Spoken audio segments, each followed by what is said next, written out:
Hello everyone, ये the study गुरु और मैं हूं अनिल कुमार। इस वीडियो में हम देखेंगे क्वेश्चन नंबर 62 से। तो इनकम एंड एक्सपेंडिचर अकाउंट, जो आपका इनकम एंड एक्सपेंडिचर अकाउंट क्या होता है, वो नॉमिनल अकाउंट होता है।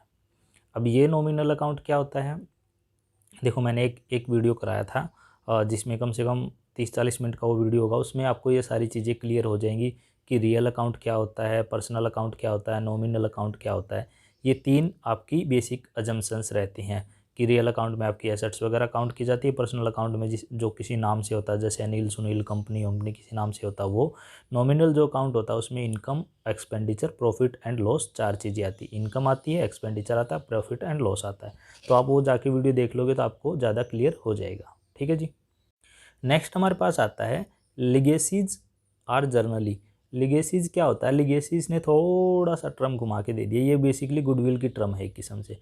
तो लिगेसीज क्या है, आपकी लिगेसी आपकी गुडविल है, आप उसको कैपिटलाइज कर सकते हो, आप उसको बैलेंस शीट में लेके जा सकते हो। आप उसको इनकम नहीं मानोगे, ठीक है जी, और एक्सपेंडिचर भी नहीं मानोगे। सस्पेंस अकाउंट में नहीं डाल सकते। सस्पेंस अकाउंट में आप किसको डालोगे, सस्पेंस अकाउंट में उसको डालोगे जिसका आपको पता नहीं है कि एक आप जब ट्रायल बैलेंस बनाते हो तो कुछ चीज़ें ऐसी मिलती हैं आपको जो आपको पता नहीं कहाँ जाएंगी, आप बाद में जो उनको सर्च करके डालते हो तो वो आती है आपकी सस्पेंस अकाउंट में। तो यहाँ पे आपका आंसर है ए। अब आता है हमारे पास question number 64। The abnormal loss on consignment is credit to consignment account. ये तो इसका मतलब अकाउंट के क्वेश्चन तो बहुत ही आसान आए हुए थे इसमें से, जो पिछली बार 2017 में आया था। तो जो अब नॉर्मल लॉस होता है कंसाइनमेंट का, तो प्रॉफिट एंड लॉस अकाउंट में नहीं जाएगा। कंसाइनमेंट का लॉस है तो कंसाइनमेंट। अब नॉर्मल लॉस क्या होता है, जैसे मान लो देखो कंसाइनी के अकाउंट में क्यों नहीं जाएगा वो। कंसाइनी वो बंदा है जो कोई किसी ने कंसाइनमेंट किया है, तो जब उसको वो चीज़ मिली ही नहीं है तो वो उसके अकाउंट में तो जाने से रही। प्रॉफिट एंड लॉस अकाउंट में तब जाएगी जब उसको प्रॉफिट एंड लॉस ट्रीट किया जाए। पहले तो कंसाइनमेंट का ही पार्ट है ना, तो इनकम एंड एक्सपेंडिचर में भी उसको काउंट नहीं किया जाएगा। ये चीज़ें बाद में बनती कंसाइनमेंट अकाउंट के, तो ये कंसाइनमेंट अकाउंट का पार्ट है। सेम हम बात करें क्वेश्चन नंबर 65 की। When the goods are purchased for joint venture. जब हमने कोई जॉइंट वेंचर किया, जॉइंट वेंचर क्या रहता है, जॉइंट वेंचर में दो कंपनीज मिलके कोई काम शुरू करती है, तो amount debited to when goods are purchased. अगर गुड्स परचेज की जाएंगी तो जॉइंट वेंचर अकाउंट में ही तो जाएगा। जो वेंचर कैपिटल अकाउंट है उसमें ही तो जाएगा। जॉइंट वेंचर अकाउंट है उसमें ही तो जाएगा। सॉरी, वेंचर कैपिटल अकाउंट में थोड़ी, वो कैपिटल थोड़ी लेके आ रहे, वो जॉइंट वेंचर अकाउंट में जाएगा। ठीक है जी। मैं एक बार फिर से आपको बता देता हूँ। जब आप कोई गुड्स परचेज करते हो, कोई और चीज़ परचेज करते हो, तो वो आपकी जाएगी जॉइंट वेंचर अकाउंट में। आपने स्टॉक परचेज किया, कोई इस तरह का कोई स्मॉल खर्चा किया, तो वो जॉइंट वेंचर अकाउंट में जाएगा।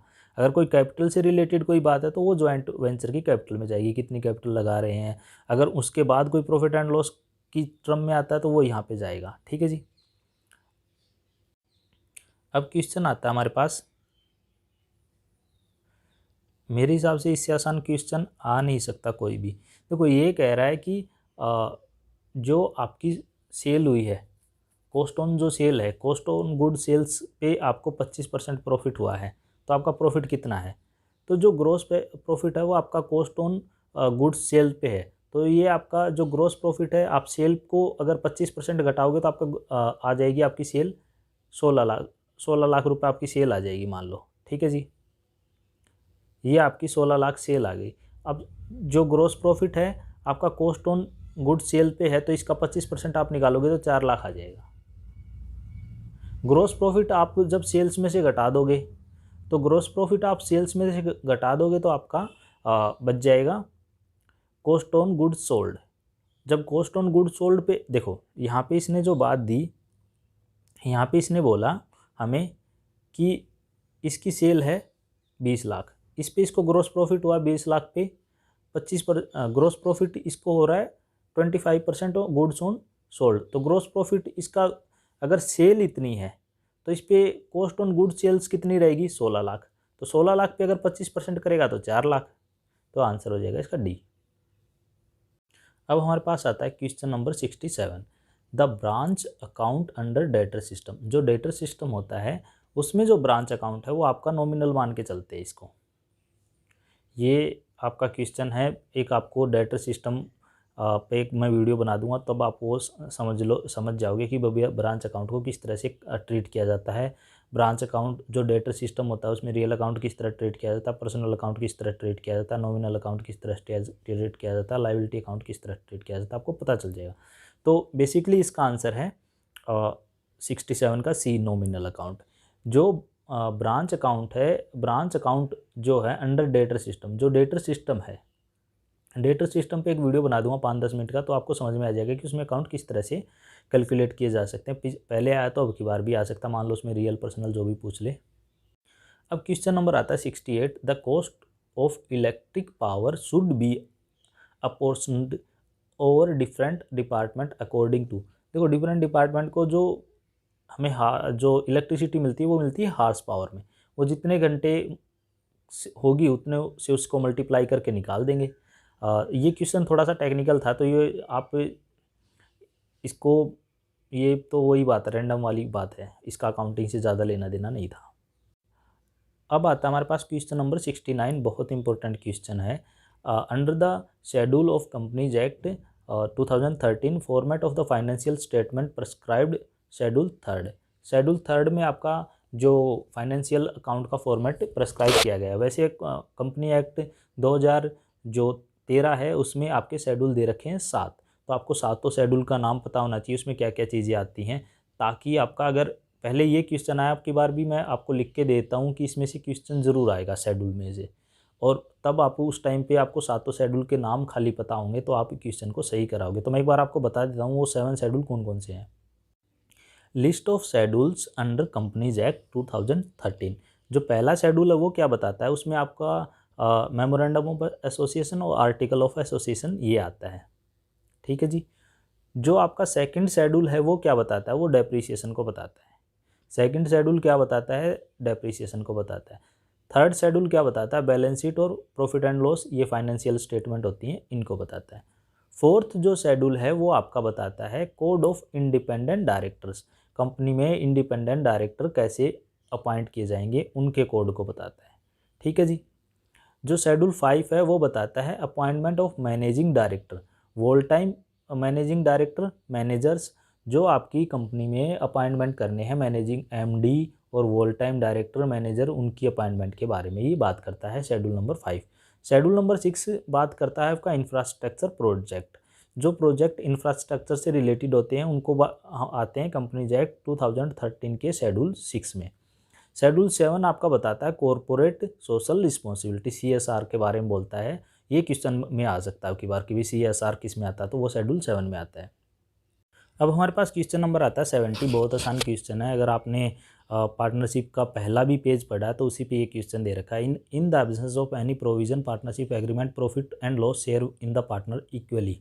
अगर उनके बीच में पार्टनरशिप डीड है तो वो जो पार्टनरशिप एक्ट 1932 है उसके हिसाब से बांटेंगे। उन्होंने बोल रखा है कि भाई हम कैपिटल के रेशियो में बांटेंगे या फिर और कोई रेशियो उन्होंने डिसाइड किया उसी रेशियो में बांटेंगे, तो वो बांट लेंगे उस हिसाब से। अगर कोई भी उनके बीच में कोई डीड नहीं है तो वो प्रॉफिट डिवाइड करेंगे इक्वली। नेक्स्ट चलते हैं। अब हमारे पास आता है question number 71, work committee, safety committee, canteen management committee are example of. ये तो एक ही है, वर्कर्स पार्टिसिपेशन इन मैनेजमेंट, ये मैंने कराया था, जो इंदिरा गांधी के, आपको बताया भी था मैंने, इंदिरा गांधी के टाइम पे आया था, इंदिरा गांधी लेके आई थी इसका वर्कर पार्टिसिपेशन इन मैनेजमेंट। बाद में जब मनमोहन सिंह फाइनेंस मिनिस्टर बने थे उस टाइम पे कम हुआ था, ये मैंने आपको कराया था। आप पीछे के जो मेरे वीडियो हैं लेबर लॉ के उसमें देख सकते हो, ठीक है जी। अब 72 आता है, विच one of the following not part of the AIIMS and purposes of ILO। ये भी हमने कर चुके हैं वीडियोज़ में कि भाई लेबर लॉ के, इंटरनेशनल लेबर ऑर्गेनाइजेशन जो है उसकी जो फिलाडेल्फिया जो डिक्लेरेशन थी, ठीक है जी, उसका क्या ऑब्जेक्टिव इनमें से नहीं है। पहला उन्होंने बोला ही था कि लेबर कोई कॉमोडिटी नहीं है, ये भी ये है। दूसरा फ्रीडम ऑफ एक्सप्रेशन होनी चाहिए जो एम्प्लॉयज़ हैं उनके पास, और पावर, हाँ ये उन्होंने ये वाली टर्म तो सबसे पहले ही बोली थी कि poverty anywhere constitute danger to the prosperity of everywhere, ये तो उनका मोटो ही है। तो अब आता है war against want required to be carried with the unrelenting vigour with each nation and is solely responsibility of government. तो ये सोनली रिस्पॉन्सिबिलिटी ऑफ गवर्नमेंट की नहीं है, तो इसका आंसर है डी। आपका 72 का आंसर है डी। अब हमारे पास आता है 73, which one of the following is the exception from the 5 functional types of unionism, identify Robert Hoxie. Robert Hoxie ने 5 तरह की आपको यूनियनिज्म बताई थी, तो उनमें से 5 तरह की यूनियनिज्म में से कौन सी इनमें से विच one of the following exception, इनमें से कौन सी नहीं है वो उनमें, उसने जो 5 बताई थी।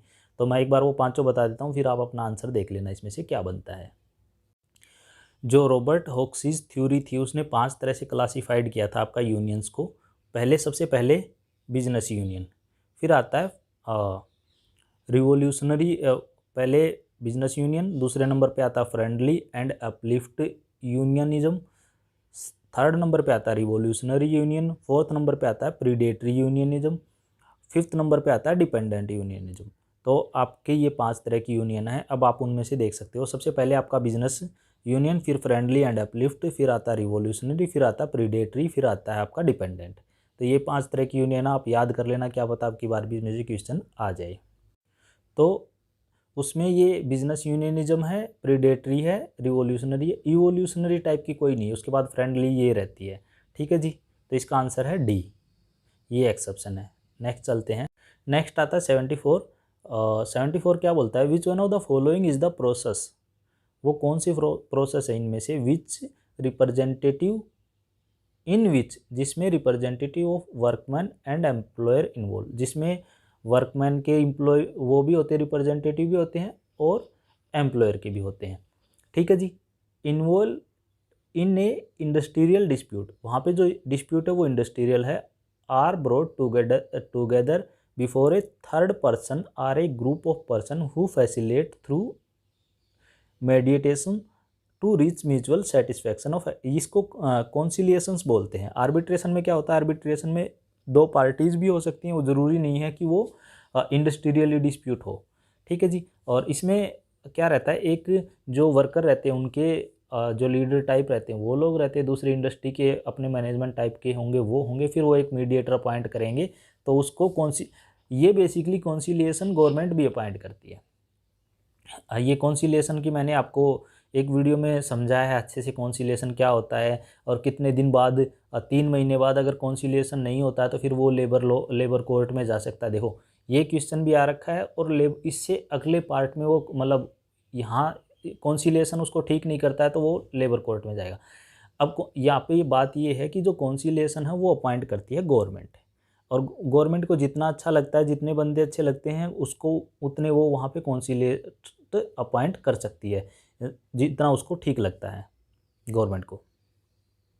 अब देखो ये 75 नंबर क्वेश्चन आ गया, question relating to applications and interruption of standing order certification under the industrial employment standing order act 1946 may be referred to, ये सीधा जाता है लेबर कोर्ट में। अब इससे पहले हमने जो क्वेश्चन देखा था 74 में, अगर कॉन्सिलिएशन से भी बात नहीं बनती है तो वो सीधा एम्प्लॉय तो भी लेबर कोर्ट में जा सकता है। ठीक है जी। Labour court, industrial dispute, employ court ये नहीं आएंगे, इसका लेबर कोर्ट रहेगा। आगे चलते हैं। अब क्वेश्चन नंबर हमारे पास 76 आता है, a union whose membership may be cover worker employed in industries employment and craft is, ये तो जर्नल हो गया। जब कोई जर्नल यूनियन है तो उसमें बहुत सारी इंडस्ट्रीज़ हैं उनकी unions plus employment plus craft, ये सारी, अगर क्राफ्ट की यूनियन है तो क्राफ्ट यूनियन में आ जाएगा, इंडस्ट्री की यूनियन है तो इंडस्ट्री यूनियन में आ जाएगा, अगर सबको मिला के है तो आपकी जर्नल यूनियन में आ जाएगा। उसके बाद अगर एक इंडस्ट्री के अंदर ही पर्टिकुलर रीजन के हिसाब से यूनियन है तो वो रीजन कम इंडस्ट्री यूनियन आ जाएगा। ठीक है जी। तो ये क्वेश्चन तो आसान था, इसमें कुछ ज़्यादा था नहीं। मैं ये बताता हूँ कि अगर दो 4 पेजेस के अंदर ही ये सारे, अगर आप 20 पेज भी पढ़ लोगे तो भी आपके ये सारे क्वेश्चन कवर हो जाएंगे मोस्टली। नेक्स्ट चलते हैं। अब हमारे पास क्वेश्चन नंबर आता है 77, विच one of the following perspective of industrial relation is based on the assumption, इनमें से कौन सा पर्सपेक्टिव इंडस्ट्रियल रिलेशन की इस अजम्पशन पे बेस्ड है, both parties strive have opportunity, मतलब बोथ पार्टी का मतलब कौन सा है, जिसमें मैनेजमेंट भी है और जिसमें आपके एम्प्लॉयज़ भी हैं, उनके पास अपॉर्चुनिटी है to exercise economic wages benefit as well as political control of power. इसको प्लूरिस्टिक अप्रोच बोलते हैं, प्लूरिस्टिक पर्सपेक्टिव बोल रहे हैं। आपके पास वेजेस के बेनिफिट भी हैं, ऊपर से आप पॉलिटिकल कंट्रोल भी कर सकते हो, ये आपका इसमें आता है। ठीक है जी।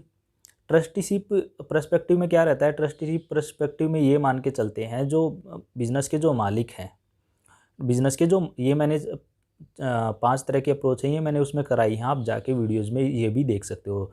ट्रस्टीशिप अप्रोच में क्या होता है, इसमें ये मान के चलते कि जो बिज़नेस का जो मालिक है वो उसका खाली ट्रस्टी है। वो जैसे वो प्रॉफिट को एम्प्लॉयज़ में और सोसाइटी में सब में बांटेगा, ये नहीं है कि वो अपने पास प्रॉफिट होल्ड करके रखेगा। ये ट्रस्टीशिप अप्रोच रहती है। रेडिकल अप्रोच में ये रहता है, ये सारी अप्रोच मैंने कराई, आप वहाँ जाके देख लेना, इसमें ज़्यादा टाइम वेस्ट हो जाएगा। फिर हमारे पास आता है 78 the provision of worker participation in management industry provided, ये आता है 43A में आता है। 43A में आता है। एक चीज़ मैं आपको यहाँ पे बताना चाहूँगा कि आपको ना डायरेक्टिव, मैंने ये वाला वीडियो में भी कराए हैं, फंडामेंटल राइट में कौन कौन से आपके वर्कर पार्टिसिपेशन मैनेजमेंट में आते हैं, डायरेक्टिव प्रिंसिपल में कौन कौन से आती है, और उसके बाद रिस्पॉन्सिबिलिटी जो हमारी ड्यूटीज़ होती है वो कौन कौन सी आपकी वर्कर पार्टिसिपेशन मैनेजमेंट में कलेक्ट होती हैं। एक बार मैं ये आपको बता देता हूँ, आपको खुद को भी अंदाज़ा हो जाएगा कि हाँ 43A है। ये अब हमारे पास है directive principle of state policy. ये आपके रहते हैं 36 से लेके 51 तक। 51 में आपकी आती हैं ड्यूटीज़। तो हमारे पास था 39 equal justice for free, equal justice and free and legal aid, तो ये भी नहीं है। फिर उसके बाद था 43A participation of worker management, तो यही आंसर था उसका, participation of worker in management and industries. 43B है प्रमोशन ऑफ कोऑपरेटिव सोसाइटी। अब यहाँ पे मैं एक चीज़ आपको इंपॉर्टेंट बता देता हूँ, अगर यूपीएससी में क्वेश्चन आता है कभी भी, यूपीएससी में कभी भी क्वेश्चन आता है, तो ये जो आपके ए जहाँ पे जो बाद में अमेंडमेंट किए गए हैं, इन पे ज़्यादा था, क्योंकि ये बाद में हुए हैं तो कम भी हैं, याद भी रहेंगे बच्चों को। तो यहाँ पे हमारा इसका आंसर था 43B। ठीक है जी, यहाँ पे हमारा आंसर था 43A। ये कौन सा था अभी हमने देखा, वर्कर पार्टिसिपेशन इन मैनेजमेंट। ठीक है जी, ये इंदिरा गांधी के टाइम पे आया था, मनमोहन सिंह के टाइम पे इसको बाद में कम होता गया, अभी भी ये कम है। 43B में हमने देख लिया, 42 देख लिया, 40। तो ये सारे आपको फंडामेंटल राइट कौन कौन से लेबर से रिलेटेड हैं और डायरेक्टिव प्रिंसिपल कौन कौन से रिलेटेड हैं, ये सारे आपको पता होने चाहिए। नेक्स्ट चलते हैं। अब हमारे पास क्वेश्चन आता है 79 क्या बोलता है, विच one of the following is not a trade union security measure. देखो इसका आंसर तो है ओपन शॉप। अब ये ट्रेड यूनियन सिक्योरिटी मैनेजर क्यों नहीं है, इसमें ट्रेड यूनियन भी इंक्लूड है और बाहर से भी आपके जो अनएम्प्लॉयड हैं वो भी एम्प्लॉयड हैं ओपन शॉप सिस्टम में। तो एक बार मैं आपको ये सारे 5 तरह की शॉप सिस्टम में 5 तरह से इंक्लूड होती है, कौन कौन सी होती है एक बार वो हम देख लेते हैं, ताकि और हमें क्लियरिटी इस मैटर पे आ जाए। अब सबसे पहले हमारे पास आती है क्लोज शॉप। क्लोज शॉप क्या रहती है, a company that only employs union member, जो एम्प्लॉय के जो यूनियन के जो मेंबर हैं वो require them to secure and maintain union membership as a condition of employment.